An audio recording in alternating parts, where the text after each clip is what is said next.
Magandang araw mga ka-Valley! Welcome muli sa ating PVL Reinforced Conference 2024 coverage. Ngayon, bibigyan natin ng pansin ang laban sa pagitan ng Cherry Tigo Crossovers at Farm Fresh Foxes.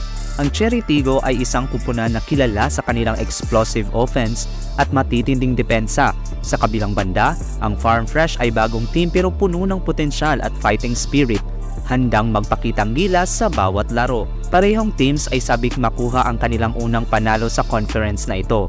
Ang Cherry Tigo ay umaasa sa kanilang veteran players at strategic gameplay, habang ang Farm Fresh ay naglalayong gamitin ang kanilang youthful energy at fresh tactics para makuha ang panalo. Siguradong magiging kapanapanabik ang bakbakan ng dalawang kupunan na ito.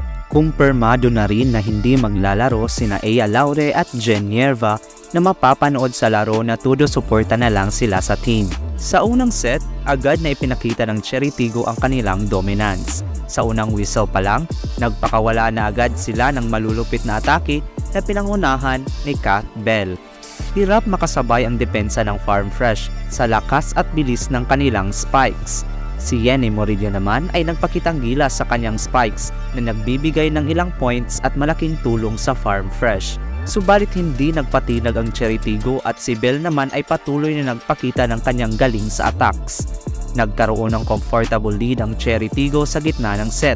Sa huling bahagi ng set, nag-step up ang buong Cherry Tigo na nagdala ng crucial points para sa kanilang team. Sa huli, nakuha ng Cherry Tigo ang unang set na nagpakita ng kanilang experience at composure, lalo na ni Bell sa court. Sa ikalawang set, naging dikit ang labanan mula umpisa hanggang dulo. Palitan ng malalakas na spike at matitinding depensa ang parehong kupunan. Pinangunahan ni Tubo at Viray ang Farm Fresh gamit ang kanilang opensiba na nagbigay ng mahihirap na anggulo para sa depensa ng Cherry Tigo.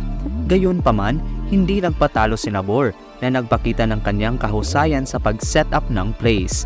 Sa crucial moments ng set, nagawa ng Cherry Tigo na makuha ang mahalagang puntos sa tulong ni Bell na nag-deliver ng clutch attacks. Nagtapos ang set pabor sa Cherry Tigo. Sa ikatlong set, patuloy na naging dikit ang laban.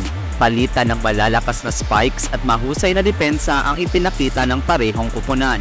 Si Tubo ng Farm Fresh ay nagpakita ng kanyang kahusayan sa pag-atake na nagbigay ng pressure sa Cherry Tigo. Ngunit hindi nagpatalo si Bell ng Cherry Tigo na nagpakitang gilas sa kanyang mga crucial spikes at powerful hits. Habang papalapit sa dulo ng set, nagkaroon ng intense rally na nagpakita ng determination ng parehong teams. Sa huling bahagi ng set, nag-step up muli si Bell ng Cherry Tigo na nag-deliver ng clutch plays na nagbigay sa kanila ng edge. Natapos ang set pabor sa Cherry Tigo. Sa pagtatapos ng laban, nakamit ng Cherry Tigo Crossovers ang kanilang unang panalo sa conference na ito. Pinapita nila ang kanilang resilience at experience sa court na naging susi sa kanilang tagumpay.